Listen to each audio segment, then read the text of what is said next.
Hey, how are you? Thank you so much for watching this and for sharing your energy with me today. I've been wanting to jump on here and share this ever since Helene hit. But as you can imagine, I was lacking privacy. So today's the day. This is going to be an example of something I would share during the 21 days of magic with me, which starts October 21st. So I'm just going to jump right in. That's the only sales pitch. Join us if you feel called. So, one huge thing that I noticed when we were living without running water, electricity, and Wi Fi, and it's a huge thing, is that I noticed that all the people that did have water or any resource, electricity, Wi Fi, food, whatever, the people that still had it shared it without question. And I'm going to give you an example. My friend Claire, who I've only known for a brief time, less than a year, was out of town and she lives off the grid, not too far from me, maybe 10 minutes. And she was out of town.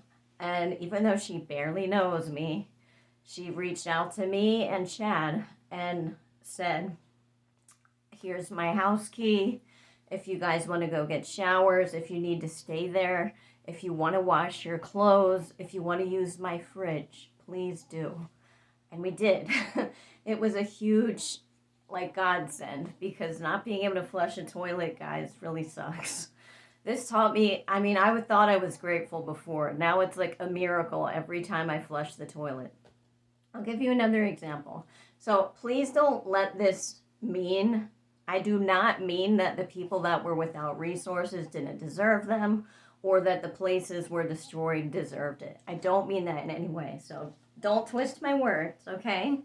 What I am saying is all the breweries and bars and restaurants that did survive, they became a hub of resources for everybody to get water, supplies, food, music, and feel somewhat normal again. Like there were porta potties there were cases of water there. So I saw so much sharing, so much giving. And what that means for you, now I'm not saying you have to give all your stuff away or give everything you have to charity or donate all your time if you're tired. What I am saying is that if the buck stops with you, you're going to be less likely to get more because you're the universe expressing itself, and the universe wants to grow. It wants to experience more. It's like somebody that has the travel bug, it wants to experience more. And the best way that you can do that is by not being a bowl, but by being a pipe. So, by letting people experience things through you, by sharing of your time, resources, talent, energy, resources, money, whatever, when you can. So, I'll give you an example. And so, my former mentor, Maru Jacobella, I used to write for her. And when she was a coach, she had a program called Infinite Receiving. And one of her phrases that I'm going to borrow is giving is proof of having.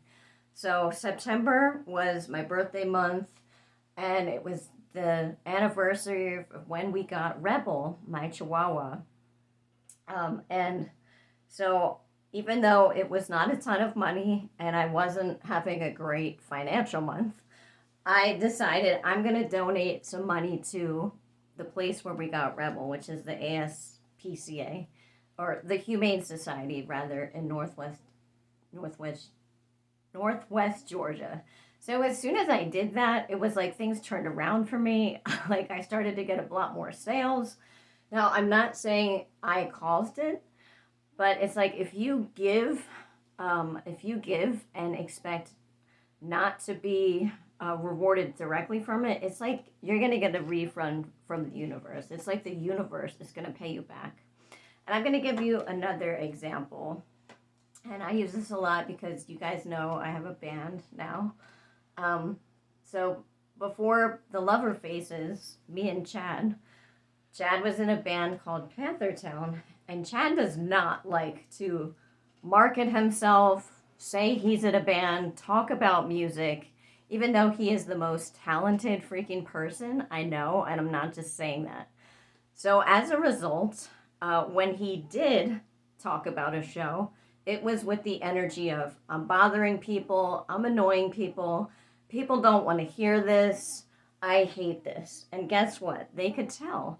So as a result, Chad was not able to play at all the venues that he would have liked to play at. Now, they were pretty successful as far as playing at a lot of bars, but they didn't reach, like, there were a lot of bars that Chad and I have played at together, and I've only been playing electric bass guitar for like 8 months, and it's not because I'm better. It's because people can feel my joy and feel my energy when I'm playing music. And when I'm talking about it, I don't have the attitude of I'm bothering people. I have the energy of this is gonna freaking rock your world and change your life, because that's how I feel. So I'm not saying you have to be a marketing machine, but I do want you to pay attention to the energy behind the things that you are sharing and talking about, whether that is in person or on social media, because everything is energy. People can feel your energy in a post. You can feel my energy in this video, that even though I'm tired, I've been traveling a lot, like back and forth to South Carolina, like what feels like a million times. And we just went again yesterday for my dad's birthday, which I'm so grateful. He has another year, 67. Even though I'm tired, I'm more excited to share this because this is really important. So the key takeaways from this for you are the universe wants to give you more, but it wants you to be more and do more. It doesn't want you to hoard. It wants you to share more with the energy of knowing that there's always going to be more.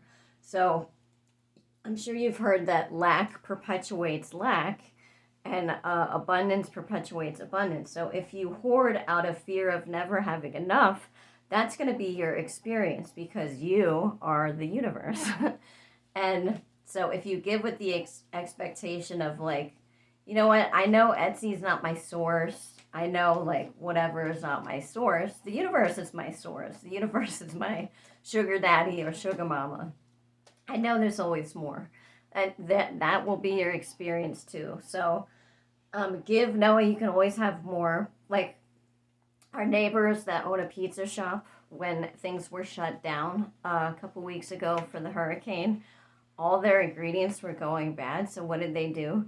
They hosted a huge cookout in their front yard for everybody to come for free. They didn't charge admission, and they were not promoting their business. But you better believe I'm telling everybody about Blue Mountain Pizza and how they made things feel like a community. And it was just really awesome. So even though I don't wish this level of destruction on anybody, I see that it came with huge gifts.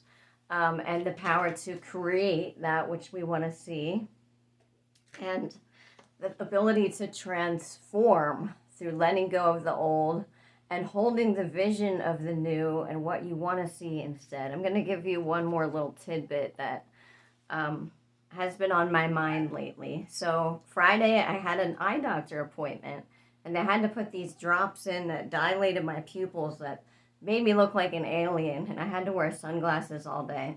So I could not drive, and I had to call Chad on my phone for a ride when my appointment was over. And I looked at my phone, and it was like, because these drops were in my eyes, which lasted all day, I literally could not see the words on the phone. It was all a blur. So even though I knew Chad's phone number was in my phone somewhere, I could not see it at all. Now, just because you can't see something does not mean that it does not exist. We can only perceive a very small part of what is around us, because otherwise we would go insane. Your brain's filter is like a bouncer, the reticular activating system. So anyway, my brain's filter, my eyes filter, was literally like changed temporarily all day with these drops. So I knew Chad's phone number was in there. I just could not see it. And in order to perceive more of the picture, I had to remind myself, like, whoa, these drops are just temporary. This is not my normal everyday reality, because it was a mind trip, and it was very scary, and it made me very grateful for my vision. So just like the things that you would like to appear in your reality, like maybe you've got the awesome job and you're waiting for that dream lover. Like he's there, she's there. You just don't perceive them yet. And I would love to help share with you how to perceive more of the picture. I've got a ton of secrets that I'm going to decode for you in little daily transmissions like this, with exercises that are fun, powerful, and will blow your mind. So I'm going to leave you with this takeaway of building something together is a lot more powerful than building something on your own. We manifested Milton shrinking just through group ritual, which thousands of people participated in. I want to thank you so much if you watched it and participated, excuse me, and participated in it. And we can use the power of the group mind, the collective conscious, to help you get what you want as well. I'm really excited to see you in there. So I'm going to leave you with this. Don't be a bowl. Don't hoard. Be a pipeline. Let things flow through you with the energy of there is always more. Be extremely grateful for what you have. Just like, oh my gosh, I could use my phone again. I can see again. And so it's like I knew that Chad's phone number was in there. I just couldn't see for crap. And that's what a lot of people are doing with the things that they're manifesting. It could be right there. That dream lover is right there waiting to come in. That cash cow is right there waiting to come in. And because you're saying, I don't see it, I don't believe it, that becomes your reality. Anyway, we start October 21st. Thank you for watching and sharing your energy with me. I want you to have an awesome day and take care of yourself. Bye.